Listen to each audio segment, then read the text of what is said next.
উল্টাপাল্টা মামলা, কী সব মামলা দিয়েছে আমি এতটা আমার মাথায়ও নেই। যাই হোক, তো কালকেই আমাদের জামিন হয়ে গিয়েছে। আদালত আমাদের প্রতি সঠিক বিচার করেছে, ঠিক আছে। আমার কথা হচ্ছে, যেখানে হিরো আলম মীমাংসার জন্য রিয়াজকে আমার বাসায় ডেকেছে, সেখানে সে কটের বিষয় কিভাবে আসে? আমার বাসা তো ফ্যামিলি বাসা, আমার বাসাটা তো ফ্যামিলি। এখানে আমার মা ছিল, বোন ছিল, ভাই ছিল, ভাইয়ের বউ ছিল, তাহলে এখানে কট কিভাবে আসে?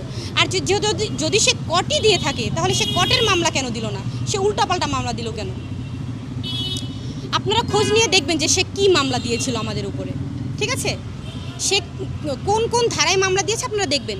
আর যে মিডিয়াতে যে ছড়িয়ে পড়েছে যে আমাদেরকে কট দিয়েছে, এটা সম্পূর্ণ ভিত্তিহীন, মিথ্যা কথা।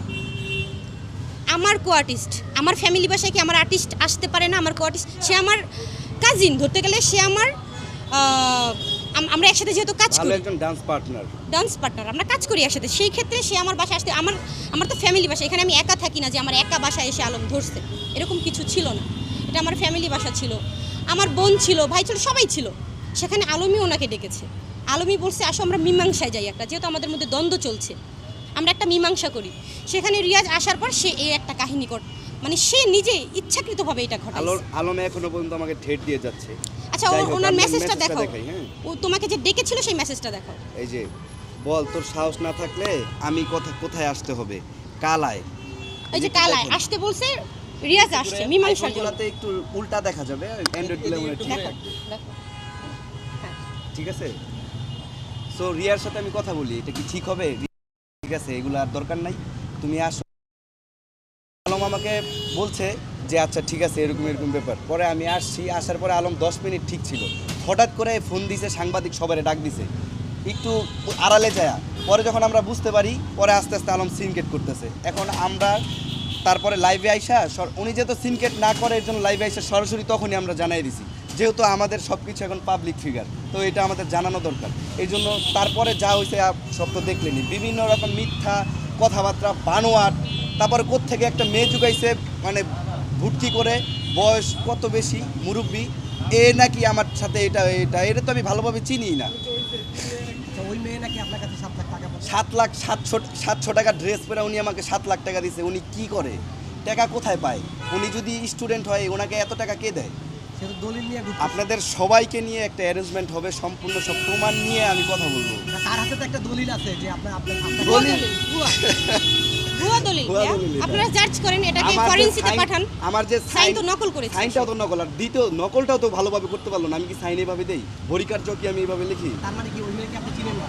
এই মেয়েকে আমি চিনি, বাট এই মেয়েটা হচ্ছে আমাকে সর্বপ্রথম ফোন দিছে যখন আলমের সাথে আমার ঝামেলা হয়, তখন আমাকে ফোনে ও বলছে, আমাকে নক করছে, আমার যখন আইডি ছিল, তখন বলছে ভাইয়া আমি একজন অ্যাডভোকেট, আমি আপনার সাথে কথা বলতে চাই, আলমকে আমি এইভাবে করতে পারবো। তখন আমি বলছি আচ্ছা ঠিক আছে। তো সেই সময় আমার একজন দরকার ছিল। পরে একদিন আসছে উনি, মিরপুর ওনার বাসা, রেস্টুরেন্টে গেছি, কথাবার্তা বলছি, ঠিক আছে, এই জাস্ট, আর কিছু না। তারপরে আরেকদিন দেখা হয়েছে, ফোনে কথা বলছে, উনি আসছে হচ্ছে আপনার ওই কোথায় 300 ফিটের এইখানে। পরে আমি গেছি, যাওয়ার পরে ওইখানে কথাবার্তা বলছি যে কীভাবে কি, উনি বলতেছে যে আলমের সাথে এইভাবে করলে ভালো হবে, এইটা ওইভাবে করলে ভালো হবে। যেহেতু আপনার ফেসবুক পেজ উনি নষ্ট করে দিছে, তাহলে আপনি ওনাকে কেন ছাড়বেন? উনিই আমাকে আলমের পিছে লাগাই দিছে। ওইটা বলার পরে তখন হঠাৎ করে দেখি আলমে ওরে মেসেজ করছে যে কি ব্যাপার, কত দূর। আমার তো এটা দেখে আসমান জমিন সব এক হয়ে গেছে, কিরে আমি কারে নিয়ে আসছি। যখন আমি বুঝতে পারছি যে আলমের লোক, ভাড়া করার লোক, তখন আমি ওনাকে ইগনোর করা শুরু করছি। আমি আর কোনো কথাবার্তা বলি না। মেয়ে দাবি করছে যে তার সাথে আপনার ফিজিক্যাল রিলেশন বন্ধ হয়েছে, আপনি কি বলবেন আসলে? আচ্ছা, দাবি করলেই হবে? আমি তো কত মেয়ের সাথে মেসেজ করি, কথা বলি, সবার সাথে কি আমি প্রেম করি? কথা বলতে পারি, আমি একজন পাবলিক ফিগার। আর এখন এইভাবে অনেক মানুষই চিনে, একটু ইমপ্রেস থাকতেই পারে, কথা বলতেই পারে, আমিও কথা বলতে পারি, অনেক বিষয়ে কথা হয়। এখন এগুলো বললেই কি তাদের সাথে আমার সব কিছু হয়ে যায়? আর আলম কি না বলছে আমার সম্পর্কে, ওনার সম্পর্কে, ওনাকে হ্যারাস করার জন্য কি না করছে, কত কথা বলছে। লাইভে একরকম কথা বলছে, বাস্তবে আরেক রকম কথা বলে। আচ্ছা, আপনার যে এক্স ওয়াইফ, সেও সাথে ছিল, সেদিনকে সংবাদ সম্মেলন করছে, এবং একই অভিযোগ আসলে যে আপনার চরিত্র নিয়ে কথা তুলছেন, তো এই বিষয়ে কি বলবেন? এক্স ওয়াইফ ইতি তো সবাই জানে যে হচ্ছে আমার এক্স। হ্যাঁ, দেখেন, সে আমার এক্স ওয়াইফ ছিল, সে আমার নামে অনেক কমপ্লেন দিছে, অনেক বাজে বাজে অনেক কথা বলছে, একটা সত্য কথা না, সব মিথ্যা কথা। আমি কোরআন শরীফ ছুঁয়ে বলতে পারবো, দু একটা আছে সত্য কথা, কিন্তু এগুলা নিয়ে তার সম্পর্কে, সে এক্স ছিল এক্সই থাক, তার সম্পর্কে আমি কোনো মন্তব্য করতে চাই না। ভাই, আপনি আমি জানি সত্যের জয় সবসময় হয়।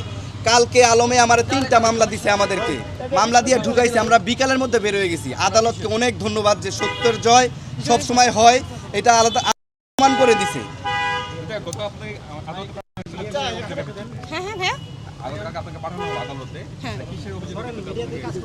এটা সে অভিযোগে ওইখানে শুনে না। উল্টাপাল্টা অভিযোগ করেছে আসলে, আচ্ছা, আমি- অভিযোগের কোনো ভিত্তিহীন এই অভিযোগ। আচ্ছা আমি আলমের ছিল, হ্যাঁ এমনই আলমের আপু, ছিল। আমি একটু বলি শুনেন।